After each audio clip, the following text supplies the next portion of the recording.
For many of us, the first thing we learn about Buddhism is the Four Noble Truths.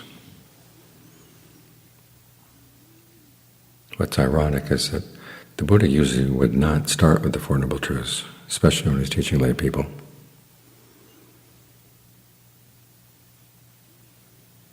He'd first give an introduction called the Graduated Discourse. In many cases, people, after hearing the discourse, were ready for the Four Noble Truths, really ready in the sense that once they understood them and actually experienced them, they gained their first taste of awakening. What was important was the content of the graduated discourse and the qualities of mind that they brought as they listened to it. The qualities were these. There were 5. Respect for the teacher, respect for the Dhamma, and respect for themselves. In other words, being open to hearing what the teacher had to say, trying to see the value of what he was saying, and also having a strong sense that they were capable of following the teaching. It's interesting that as you read in the canon the different people who listened to the Buddhist discourse and gained their first taste of awakening. It's a wide range of people. Everything from kings down to hired killers. In the case of the hired killer, there were people who were hired to kill the Buddha himself. But the Buddha managed to get them to put down their weapons and listen to the Dhamma. Unfortunately, we don't have a record of what he said for these different graduated discourses. He probably tailored them to his audience. It would have been really interesting to hear what he had to say to the killers. But they must have been impressed by his presence, impressed by his lack of fear in the face of them. In fact, they were afraid of him. So he listened with respect. And he was able to get them convinced that they too could benefit from following the teachings. They too were capable of putting these things into practice. The other 2 qualities that you're supposed to bring are appropriate attention and singleness of mind. Appropriate attention is when you ask the right questions. How does this teaching relate to how I'm suffering? How I can put an end to suffering? And you're really focused. The term for singleness of mind, ekagata citta, or citta ekagata, is sometimes translated as one-pointedness. So one-pointed in some cases, people interpret it as meaning you can't even sense your body or anything else around you. Of course, that wouldn't work for a Dhamma talk. What it really means is the mind is gathered together. Ega, one, aga, gathering place. The mind is gathered around the talk. You give it your full attention. But with appropriate attention, you're not only listening to the talk, but you're also taking it in. In other words, seeing how it applies to what's going on in your mind right now. Those are the attitudes you bring. As for the talk itself, it's interesting. It starts with qualities of the heart. It's not something we're trying to figure out, a theory. The Buddha wants to teach that generosity is a good thing. This was a controversial issue at that time. There were some teachers who said that generosity didn't mean anything. Whatever you did was influenced by the stars or influenced by other forces beyond your control. So generosity was meaningless. The Buddha is basically here saying that generosity is meaningful and it gives good results. Same with the principle of virtue, which is the second topic. By abstaining from harm, there are good results. Whether he actually explained the principle of karma as he discussed these topics, we don't know. But by the way he discussed them, definitely shows that your actions are things you choose, and they do make a difference. So pay careful attention to what you're doing.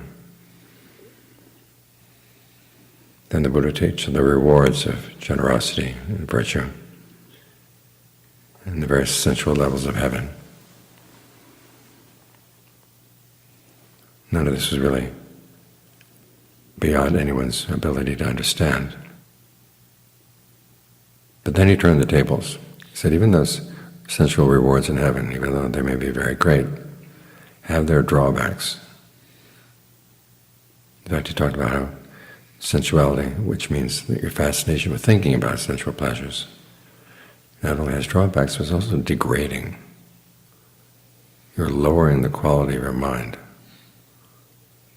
by pursuing sensual pleasures.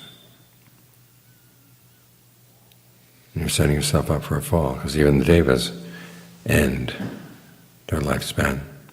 They come falling back down. And if they're really heedless, they go way down.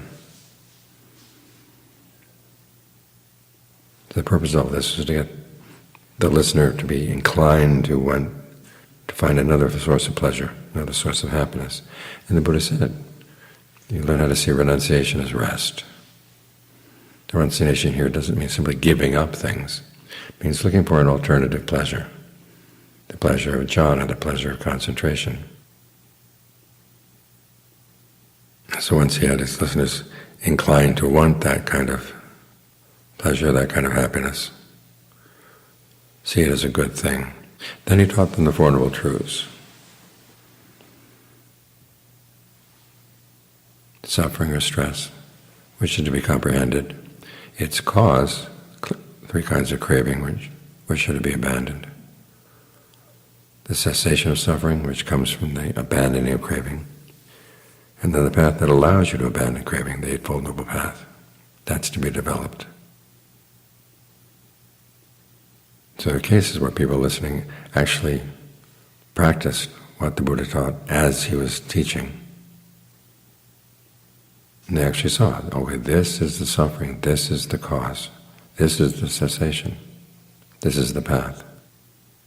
This. He's talking about a direct experience. It's not that you agree that the Buddha thinks nicely, thinks reasonably. His words are meant to have an impact on you. They're meant to have an effect. They're meant to make you do things as you listen. And as you do the path, if you get it right, then these fortunate people got it right the first time, then you do have a taste of the cessation, where the five aggregates, having been comprehended, are abandoned together with the craving. The aggregates as they function in suffering, and the aggregates as they function in getting the mind into concentration, those get abandoned. And you find that there is an intense happiness that's not dependent on any conditions at all. This is why the Buddha uses the image of the path. He calls craving the cause of suffering, something that arises together with it. But the path is not the cause of the cessation. It leads you to the end of suffering, but what you experience after that is not caused by the path. Having seen that, you come back. And it's changed your experience entirely, your sense of what's possible. But because there are no aggregates in that state of consciousness, you're not going to identify with the aggregates anymore, saying that they're me or mine. There still will be a lingering sense of self around them, but if someone were to ask you, are they really you? And well, the answer is no. You saw that what you learned came through your own actions, so you're going to have to be very careful. You realize that it was through your own stupidity that you didn't see this dimension before. And the stupidity lay in acting in unskillful ways. So your adherence to the five precepts is going to be really solid. And finally, of course, there's no doubt about the Buddha in his awakening. You see inside yourself that what he said is true. There is a dimension where there is no suffering. And you gain it through your own efforts.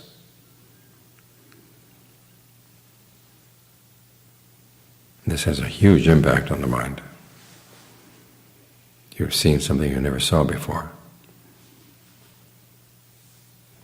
So it's not there just to agree that, yeah, but the Buddha's right. That's not what he wanted. I mean, that was the beginning. But then you take what he had to say that was right and you put it to use. His teachings are meant to be used as tools. They're meant not only to describe things, but also to perform, teaching you what to do. This is why when John Lee talks about the different qualities of mind that you bring to mindfulness practice, mindfulness, alertness, ardency, the wisdom lies in the ardency, in the actual doing of the duties, because it's only then that the teaching is going to have an effect.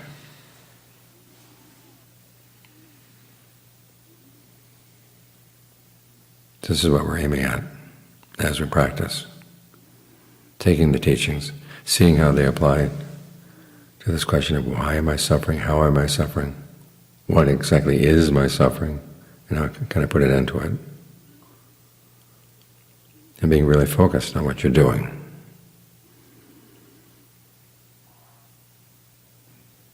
If you bring that attitude, that's when you're wise, and you listen to the teachings in the wisest way. If you listen to them simply to argue and to spin out theories, there's nothing really wise about that. You're skirting around the real issue. It's what you do with the teachings that matters. And as you notice, there's an element of reflection here. When the Buddha has you listen to his teachings, you're meant to look inside and see how his teachings refer to what you're doing right now. And that element of reflection carries on throughout the practice. That's why when the Buddha introduced his son to the teachings, the image he used was of a mirror.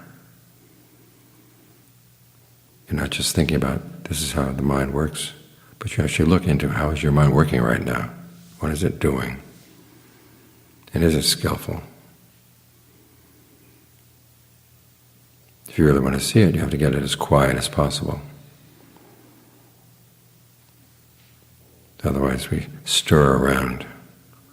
That's a pun in Thai. The word for person is kon. The word for stirring is kon. And a lot of people are just stirred.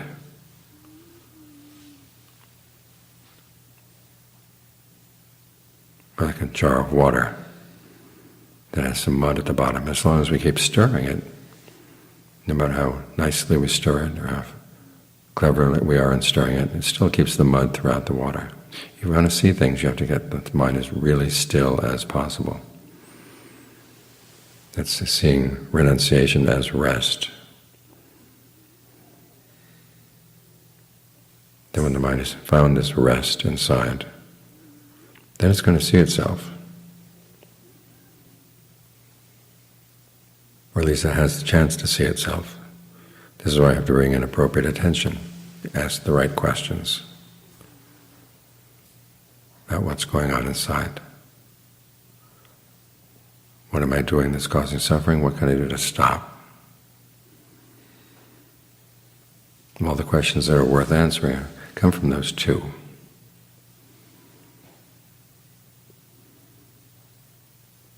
So try to get your mind still right now.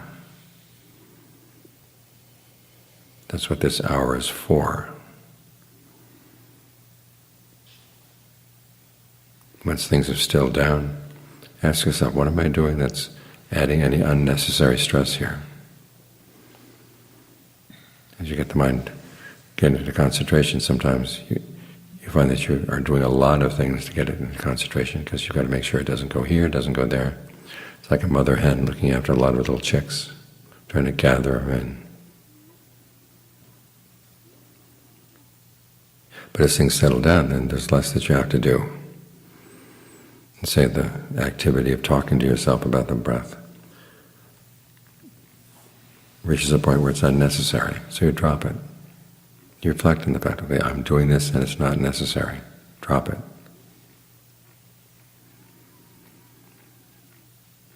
You find that the mind, as it stays really solidly still, begins to shed different activities. And you see that because you notice that certain activities add a little extra stress to the quietness of the mind. And the important thing is you see that they're unnecessary. As long as they're necessary, in other words, if you drop them and the mind loses its concentration, you've got to do them. But there will come a point when the mind gets more solid, and you can drop them in a secure way.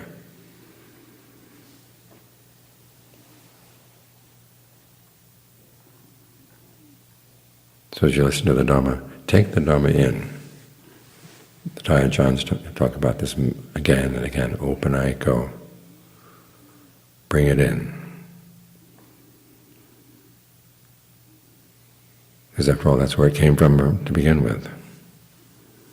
The Buddha didn't have a lot of texts to study. Everything he taught came from within his mind, came from his ability to observe his own mind.